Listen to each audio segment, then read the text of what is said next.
just keep making sure that you're fair forwarded.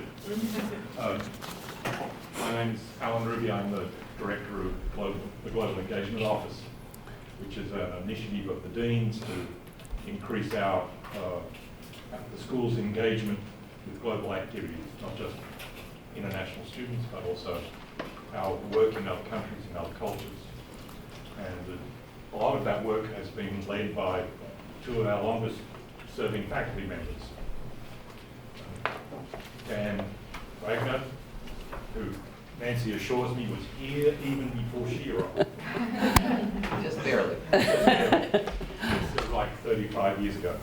But they've been involved internationally for much of that time. They've been important forces in making sure that the school has connection to the wider world. And so part of the Dean's initiative is to encourage our faculty members to talk about their global work, their global engagement. Now in the late 1980s, I was transferred from the state government of New South Wales in Australia to the national government, the federal government. It was not, we were still trying to work out whether it was a reward or a punishment. But one of my responsibilities was to be in charge of the national language policy, which I knew very little about. So I asked the national language guy, who are the world experts in this? And he, of course, said, well, that's myself. And I'm like, yes, I was looking more broadly. And the next name was Nancy Hornberger. Oh. That was Joe, right? It was Joe, right. Yeah. And so that was my first encounter. And so many years later, when I came to Penn, I was thrilled that Nancy was on the faculty. And it's still, when you ask for the three names of the people who know most about national language policies, somewhere in that three, usually first in my mind, is Nancy Hornberger. And so Nancy's going to talk to you today about some of her international and global engagement around issues of language policy. She'll talk for 25 to 30 minutes. You're being recorded, video, so I've assumed your consent. And the video will be on the Global Engagement Office's GSE webpage. An initiative that was we were encouraged by some faculty who were not able to be here today. So Nancy, with nothing more other than I'm really thrilled that you agreed to do, this is the seventh of these talks, and the first that we've had on language policy. So I'm looking forward to it. Thank you very much. Thank you. Thank you, and thank you, Alan, for inviting me, and also for giving me total liberty about what I was going to talk about. And I also want to just take a moment to thank Alan for all he's done and is doing for international and global education at GSE. It's been remarkable. 20 years or something close to 15. Yeah, so very generous in all of his efforts. So as you might have read in the abstract, I'm going to tell you a few stories about things I've learned. And this is in my work with Indigenous communities and language activists and educators over the past 4 decades. Why stories? As most of you know, I'm an ethnographer, and stories are our stock in trade. So as an ethnographer of language policy and multilingual education, my questions have always been about how best to serve language minoritized learners in our schools, and then sort of reciprocally, how best to support the flourishing of minoritized language communities in their ways of speaking and being and doing through our education systems and practices. And just to be clear, I've included a definition of language minoritized learners, those who bring to school languages or ways of speaking other than the dominant or official school language. And this may include refugees, immigrants, speakers of non-standard or indigenous languages. So it's not necessarily about being a minority in the numerical sense, but about being minoritized by inequality of status and inequity of treatment, often across multiple generations. I've been interested in the experiences of all language minoritized learners and communities, including immigrant communities and refugee communities here in Philadelphia. But perhaps most of all, I've been interested in Indigenous learners and ways of speaking, doing, and being ever since I lived and worked with Quechua speakers in the South American Andes in the 1970s. Can you hear me okay? Is the sound okay? Back to my stories. I want to also clarify that ethnographer stories are not random anecdotes of passing incidents or even journalistic accounts that are based on necessarily rapid fact-checking and interviewing of experts on breaking news events, but rather ethnographer stories are the fruit of painstaking, detailed, and often long-term participant observation, interviewing, and document collection in specific places, whether they are communities or classrooms, real or virtual, one or multiple. And the goal is to understand, analyze, and interpret people's ways of speaking, doing, being, thinking, and feeling in that place. Importantly, the quest of the ethnographer is to understand from an inside perspective.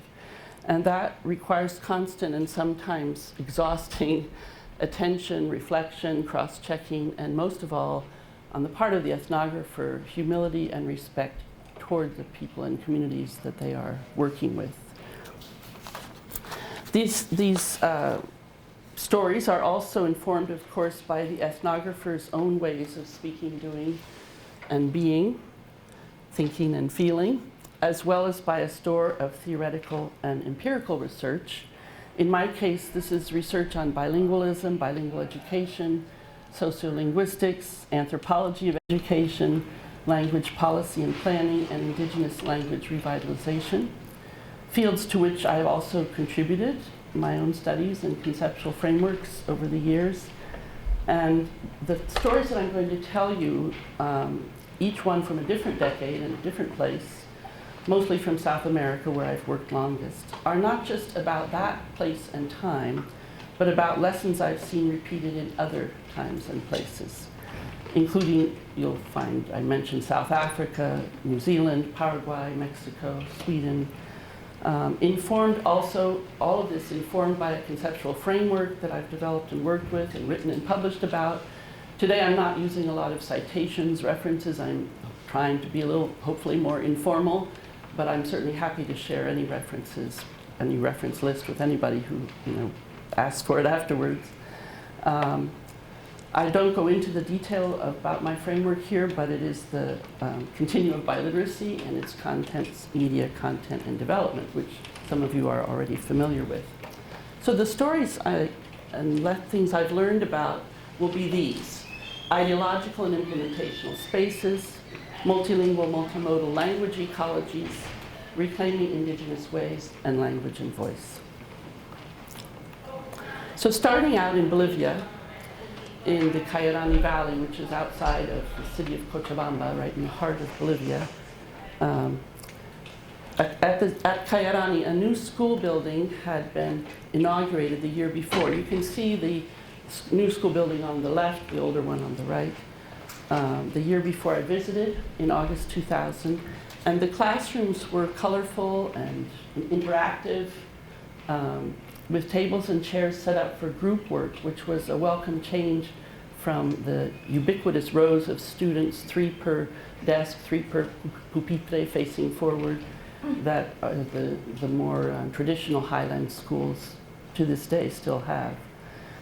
Teacher Berta had been implementing bilingual intercultural education in the school for 3 years under a 1994 national education reform of Bolivia. And her classroom was decorated with her handmade posters in Quechua, including story, poem, a song, a recipe, a letter, and also both the alphabet in Spanish and the alphabet in Quechua. And also on the wall was the class newspaper, appropriately titled Llactacapari, Voice of the People. And it featured an article in Quechua by the young man on the left in the white coat, which is a school uniform coat, Calistino, he wrote about farmers wanting better prices for their potatoes, which is their community's subsistence. In a library corner housing the library that had been provided by the reform through UNESCO auspices, there were 6 big books in Spanish. You see 2 of them here. 3 of these were based on indigenous oral traditions. And 2 children who had noticed my interest in those books gleefully held them up for a photo when the rest of the class left for recess. So this reform that I mentioned, the 1994 education reform of Bolivia, sought to implant bilingual intercultural education, which they call EIBE, nationwide, incorporating all 30 indigenous Bolivian languages and beginning with the 3 largest, Quechua, Aymara, and Guarani. And the new law had massively expanded the reach of this bilingual intercultural education from an experimental phase in the 1990s with about 100 schools to, by the time of the 2000s when I was visiting, about 22% of the primary school population was reached by this intercultural bilingual education, and they were yielding higher rates of graduation and lower desertion rates. So the reform clearly opened up what I've come to call ideological and implementational spaces for the practice of multilingual indigenous education, as in the example of Kayarani, which I just shared with you briefly, where the teacher, Berta, actively embraced and creatively put into practice the multilingual pedagogy of the reform. But in other rural Bolivian schools, there were untouched stacks of the reform's texts stored in locked cabinets in the principal's office, and little effort was made to implement bilingual intercultural education. So one thing I've learned in my years is that top-down policies may open up ideological and implementational spaces, but it is local actors who fill those spaces when they appropriate, interpret, and at times resist or sometimes expand beyond policy initiatives. So as a former GSE student and I wrote about a decade ago now, local educators are not helplessly caught in the ebb and flow of shifting ideologies and language policies. They help develop, maintain, and change that flow.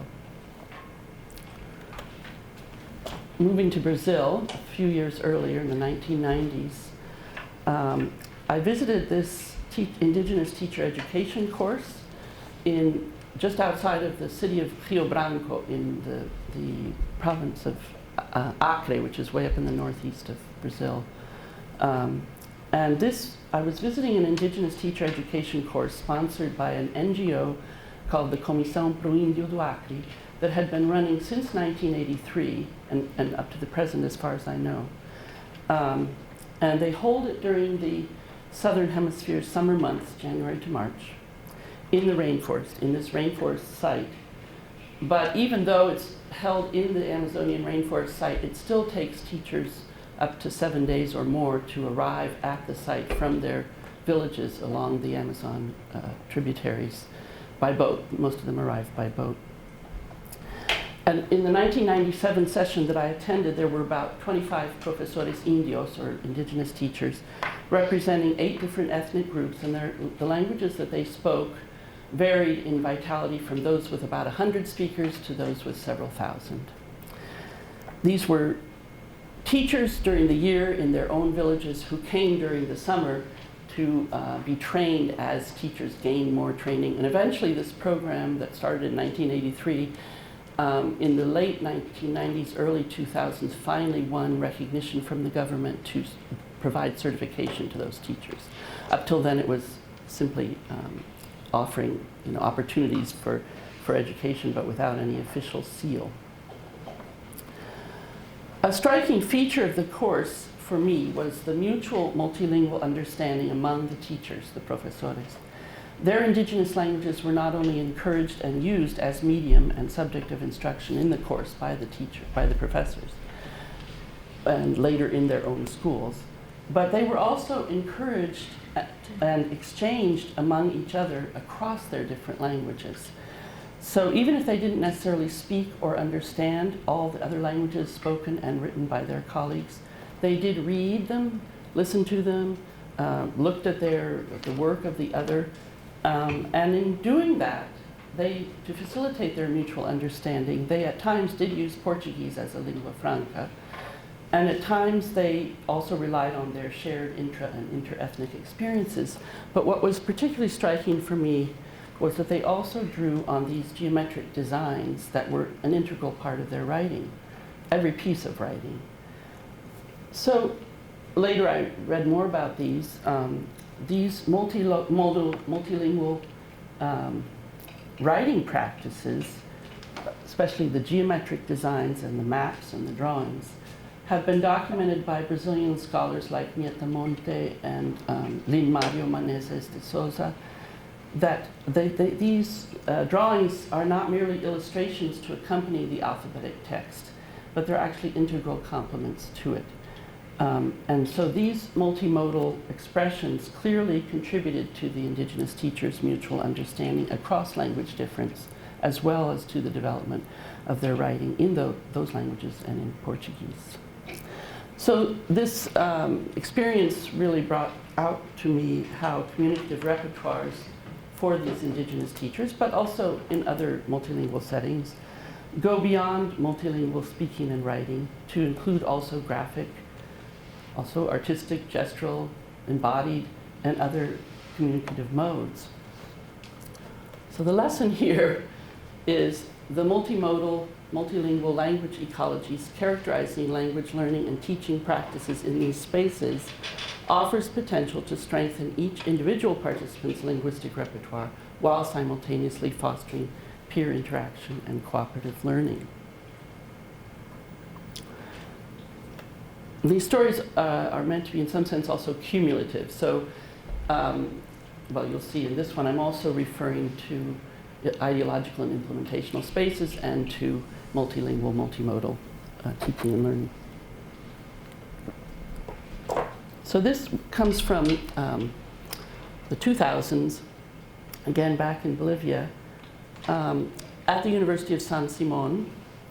There is a master's program that's known as Proib Andes. It has a very long name, but basically it means it's a program for Indigenous teachers who are gaining a master's degree in the practice of bilingual education, and the idea is that they will then return to their communities or their countries and become leaders in that. And in fact, that has happened. This program was created in the ideological and implementational space of the 1994 reform that I told you about. And in 2004, I did a series of workshops on ethnographic research methods with what was the fourth cohort of master's students, consisting of 42 students from 6 Andean countries and at least a dozen different Indigenous languages. For our final unit, I told them about the Indigenous research agenda proposed by Maori researcher in New Zealand. Her name is Linda Tuiwai-Smith. Some of you probably have encountered her work. Her very, very landmark book of 1999, Decolonizing Methodologies, is what I was drawing on in this workshop. And she talks in terms of 4 tides or conditions in which Indigenous people live: survival, recovery, development, self-determination. 4 directions or processes through which they move: healing, decolonization, mobilization, and transformation. And then 25 projects, which are not meant to be exhaustive. She's just giving these as examples of the kinds of projects that Indigenous people undertake, such as reclaiming, renaming, remembering, revitalizing, networking, and so on. Her metaphor of tides is very much based on Maori island ocean ecology, and I wasn't actually sure how this would go over with this group of mostly highland Andean Indigenous educator researchers that I was working with. As it turned out, they were highly attentive. They took a lot of notes. They showed also very clear moments of resonance and response as I told them about this, and they would like buzz among themselves when particular things were mentioned. For example, when I mentioned Smith's project of connecting, and she used the example of reinstituting the traditional Maori practice of burying the afterbirth after a child is born, and then how the Maori word for afterbirth and earth are actually the same word. And students were really like taken with that, really resonated with them. And they also resonated when I talked about renaming places and people with their original indigenous names, and they came up with lots of examples in their own experience. One being the Amazonian Aguaruna people. If any of you have studied anthropology, I guess you might have heard of this, but they are reclaiming their name, which is Awahun. Aguaruna is like a Spanish-sized version of Awahun. So at the end, having watched them be so responsive, I asked them, well, what do you think? ¿Qué les parece? And they immediately replied, which really sort of caught my attention, estamos con la Linda, we're with Linda. So they were really affirming their, like, they were endorsing the framework, but they were also like entering into this first name basis with the researcher, which I thought was really very telling. So these Indigenous educators resonated with her notion of connecting, as I mentioned, in the sense of connecting people to each other and to the earth. And in later interviews, when I asked these educators what it meant to them to be Indigenous, I mean later in the year, not in the day, the first and most prominent responses they gave were about living close to the land, speaking one's native language, and almost on the heels of that, being discriminated against by others. So these themes about affirmation of one's own ways of doing, being, and speaking, and at the same time experiencing discrimination by others for those very same practices, were foremost in their collective story of experiences of and reflections about being Indigenous. Envisioning and building on an Indigenous future was another theme that resonated with them, and closely linked to their reclaiming their locally rooted practices, renaming their world, and revitalizing their Indigenous identities. And one participant, Moises Suso, an Aymara from Puno and also Lima, the capital, touched on this in this very eloquent response he gave me in Spanish. He was speaking in Spanish. For me, being Indigenous means identifying with my ethnic people, our past, our history, our worldview, our language. In the present, working to reclaim our rights, being actively committed, and in the future, projecting that our ethnic people might have a future with equality of opportunities with other peoples of our country. So Moises' commitment is to take and use his present graduate studies to improve the lives of his people, drawing on their collective past to project toward the future. Through both lived experience, here's some of his colleagues, through both lived experience and intellectual study, these Indigenous educators are fully aware of the enormous structural obstacles and historical oppressions they face, and yet they consciously choose the path of transformational resistance. This is a term that a graduate of this school, Brian Brayboy, used in referring to American Indian students in the US. Transformational resistance, often at great personal cost. They opt to, here they are again, as another Freud student says, aprovechar el espacio que el Estado nos da. Exploit the space the nation state gives us. So again, this idea of ideological and implementational space that comes from the top, but which has to be assumed, appropriated, and interpreted by the local agents. And they want to aprovechar this espacio, to take advantage or exploit the space through multilingual education to work toward the future equality and dignity of their people and thereby of all people.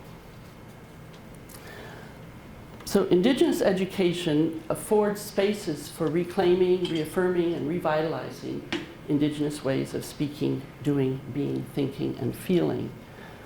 It's about choice, as another US scholar of Native American education, Teresa McCarty, writes, quote, choice lies at the heart of contests over Indigenous sovereignties, self-determination, and linguistic human rights.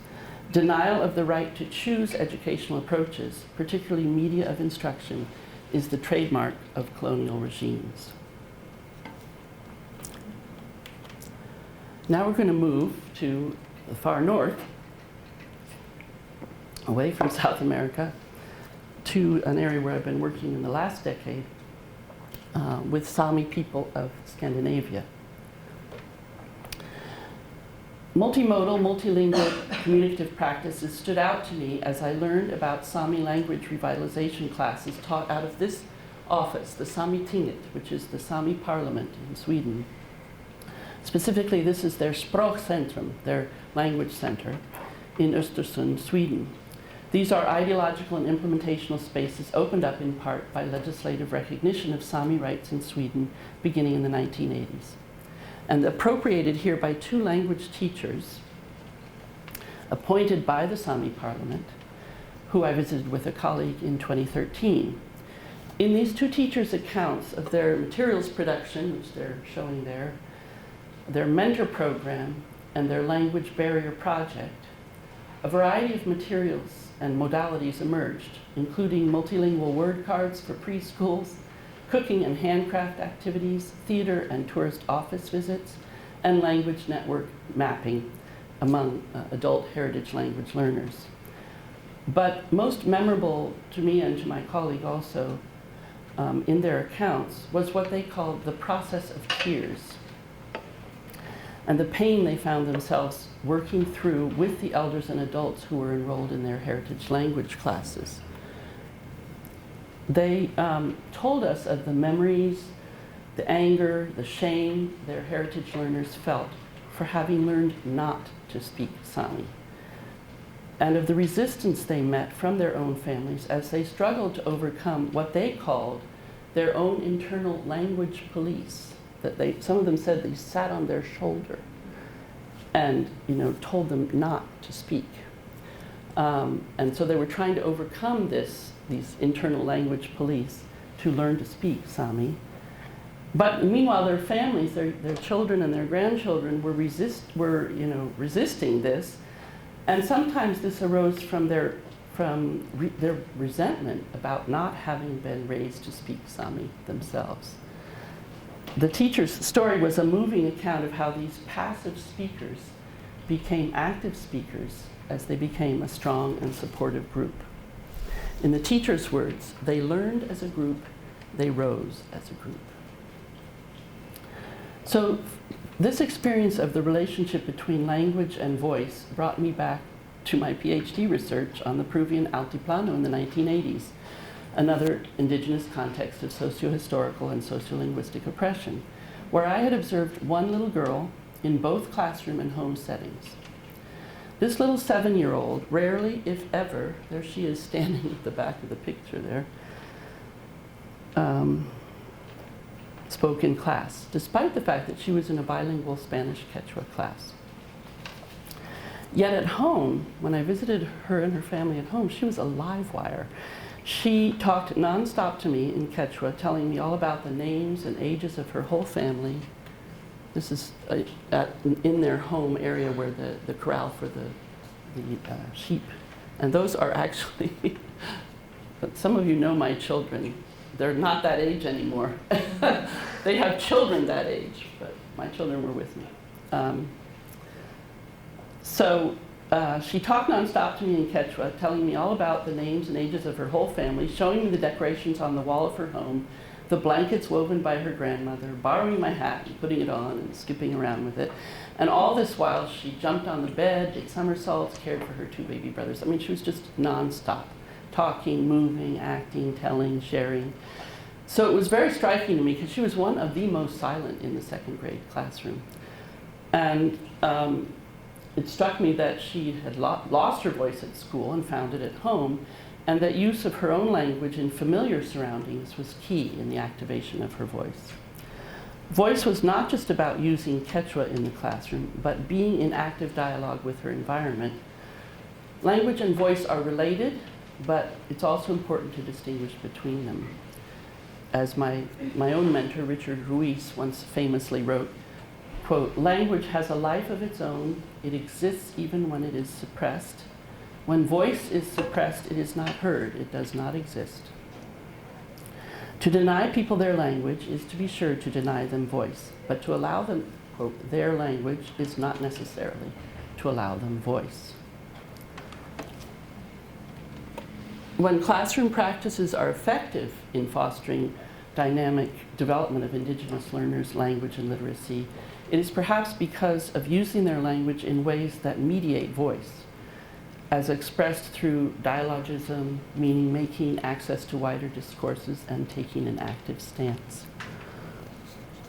Across the world, in another context of multilingual, multimodal classroom practice, this one is South Africa, University of Limpopo, where for many years, starting in, I think it was 2004, they started this program, a dual language honors undergraduate program where they used both English and the local Indigenous African language Sepedi as medium of instruction. And these, I'm just showing you a few pictures of students in the program in a third-year seminar taught by, Michael Joseph and Mapelo Twane. Michael Joseph was English medium, Mapelo Twane was Sepedi medium. And Michael wrote that the kind of learning that happens in this program is, so their whole emphasis, they actually drew on the continuum of biliteracy in designing their curriculum, and the idea was not just to use the languages as medium of instruction, but to fully develop both languages as academic languages. And he wrote, it's a kind of learning that is at once about discovering their culture and the great ideas in the literature, one unlocking the other. He was referring specifically to his seminar where he teaches Bakhtin in depth, and Vygotsky also, and then has them apply the research paradigms that he also teaches them in their own Sepedi-speaking communities. So in this sense, discovering their culture, but in conversation with the great ideas in other traditions. Indigenous voices, thus activated, can be a powerful force for enhancing learning and for sustaining Indigenous ways of speaking, doing, being, thinking, and feeling. Back at Umeå University, I'm almost done, where I've been visiting professor since 2012, personal accounts by Sami colleagues document their own and their families' experiences of discrimination in, for example, histories of Sami schooling or contestation over land rights, political divisions among the Sami themselves, or the challenges of teaching combined classes of heritage and non-heritage Sami language learners. These Umeå colleagues, some are Sami and some are non-Sami, have taken up the spaces opened by recent 2000 and 2009 minority languages legislation, and so they're enacting numerous activities in the space of the university and their communities, such as designing curricula and teaching materials for Sami language teaching, including distance education and also virtual learning spaces like the Second Life platform. I'll look at Arena. Engaging in advocacy for Sami immersion and primary education in Umeå municipality, undertaking a Sami multilingual literacies research project, serving on the Swedish Sami School Council, advocating for Sami language teacher education at their university, mentoring PhD students, and so on and so forth. And I'll just end by showing you Han Otokoski, a North Sami, who when I first went to Umeå, was a PhD student and language instructor for North Sami, and who has since completed her PhD. She was already a powerful voice even before she completed, but it has been really, really like heartwarming and astonishing to see how powerful her voice is now that she's finished the PhD. She's an articulate voice for Sami language revitalization, not just in her local university now, where they already knew about her, but she's called on across the region. She's currently also joining, has a joint appointment at the University of Tromsø in northern Norway, where they have a really strong Sami language and Sami culture studies program. So for me, she sort of epitomizes this, the power of an Indigenous voice when it gets activated in the wider arena. So Indigenous educators' experiences in language revitalization, as told in these stories, are both profoundly different from and profoundly the same as those of other multilingual educators. The contested and highly politicized nature of Indigenous education and language revitalization is familiar to those engaged in multilingual education efforts in minoritized language communities everywhere. But these stories of Indigenous educators and language activists filling up and expanding on ideological and implementational spaces opened up by top-down policies, enacting multimodal, multilingual language learning and teaching practices, reclaiming Indigenous ways of speaking, doing, being, thinking, and feeling, and activating Indigenous voices, speak eloquently of the possibilities for constructing more just and democratic societies in our world, in our globalized and intercultural world.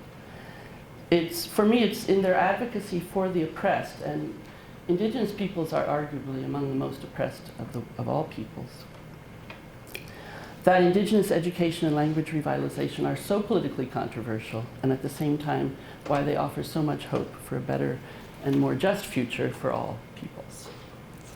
So that's it, and thank you. We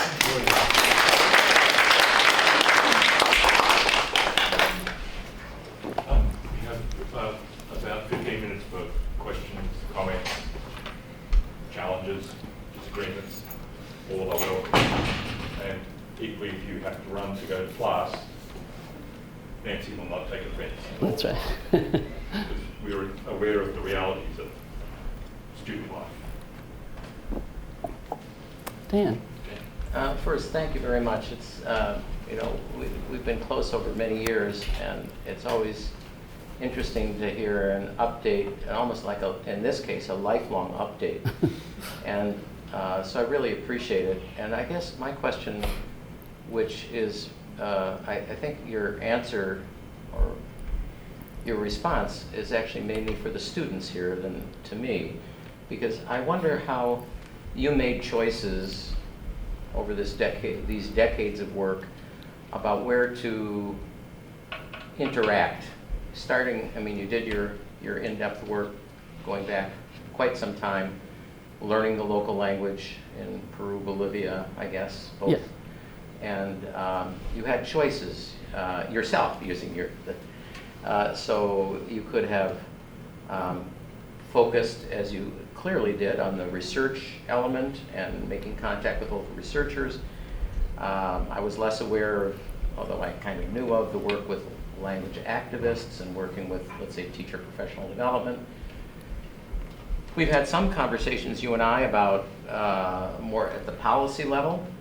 I'm just wondering, as people move along, whether they're master's or doctoral students, how do you see them proceeding? Should they focus on the research, get their work on the academic side?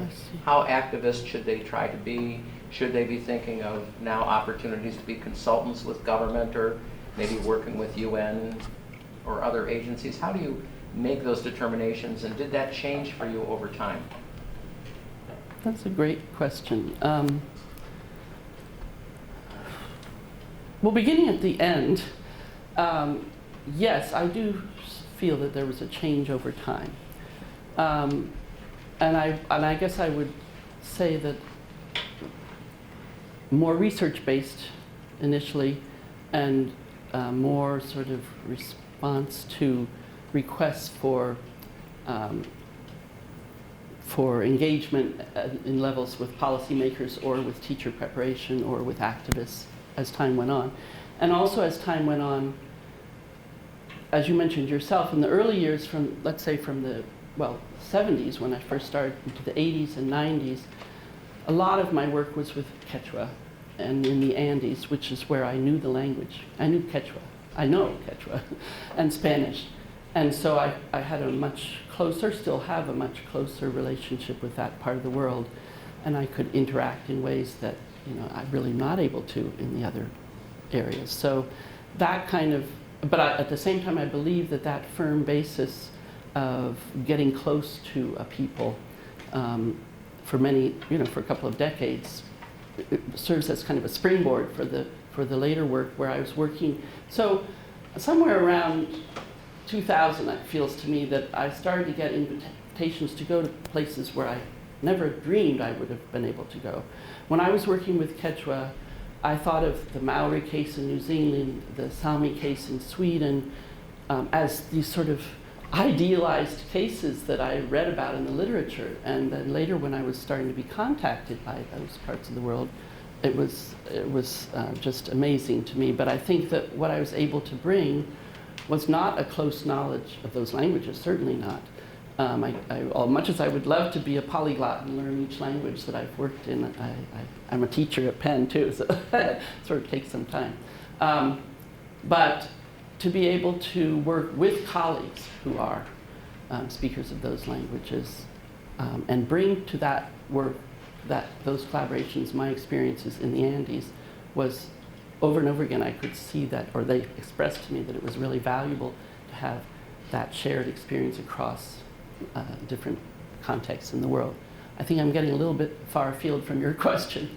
My choices, it comes up a little bit in the way I position myself as an ethnographer, and with humility and respect. I have not been a scholar, or I characterize myself as a scholar who has been more responsive to what people ask of me than having my own agenda.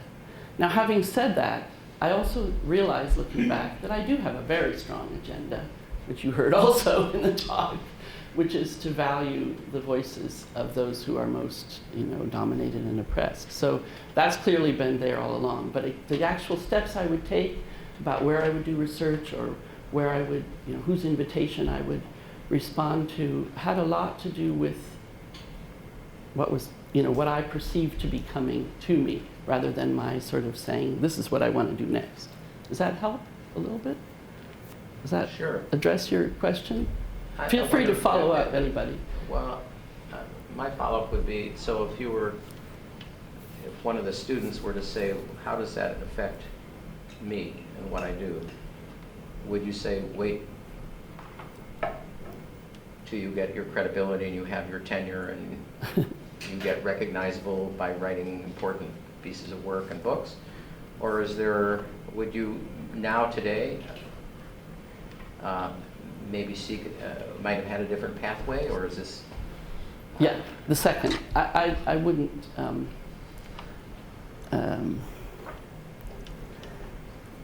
to be a young scholar today is tough. I guess it always was in some ways, but to me, it feels that it's tougher now because of this. The publication thing is even more high pressure and more difficult to navigate, I believe, than it was in my day. So that it's hard for a young scholar to not hear that. But that doesn't mean that I would say, forget about collaborating with people because at the same time, ethnographic research, my form of research, has also become more and more about working with participants rather than just researching on participants. So no, I would not at all say you have to just stick to your research and publication and not get involved with people. I think that's a bad mistake.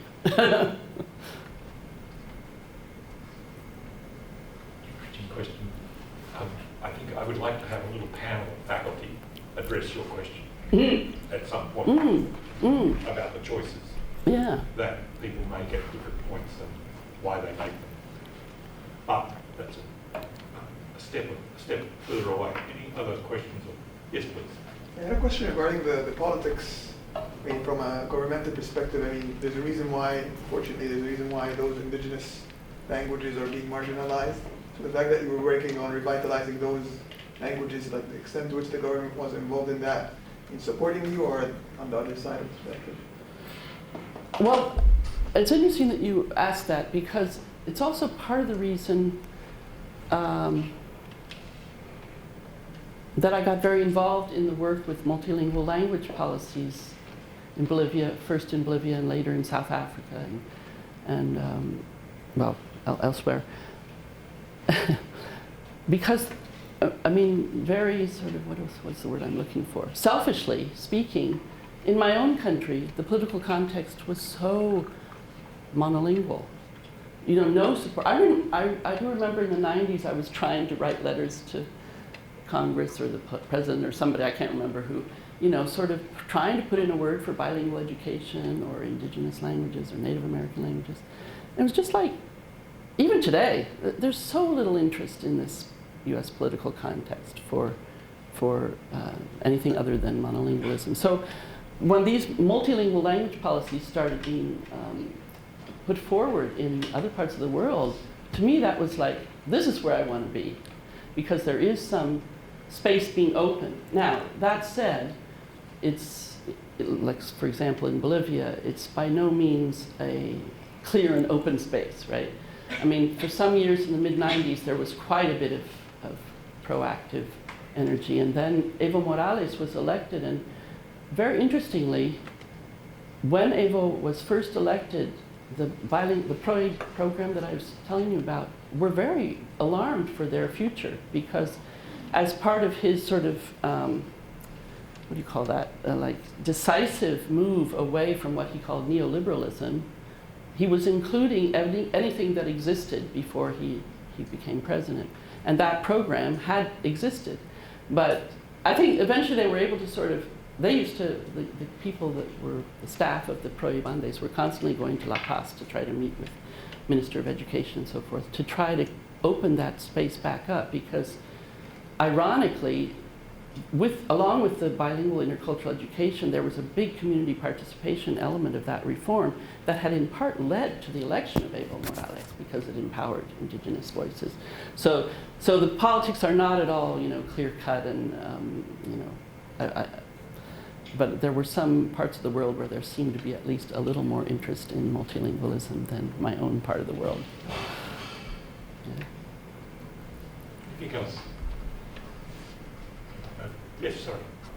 I was wondering about in implementational and ideological spaces. As a researcher, you know, for example, the one slide you were talking about, there was a teacher who was really passionate and was implementing, using the space to further bilingual education, and there were many others who weren't. I was wondering about, you know, there are some people who think that you should intervene in those cases. And there's some people who don't, and I was just wondering what you thought about researcher intervention and in those implementational and ideological spaces in order to sort of be a catalyst for the sort of agenda that you alluded to. So, in other words, in the case where reform was not being taken up, would a researcher get involved?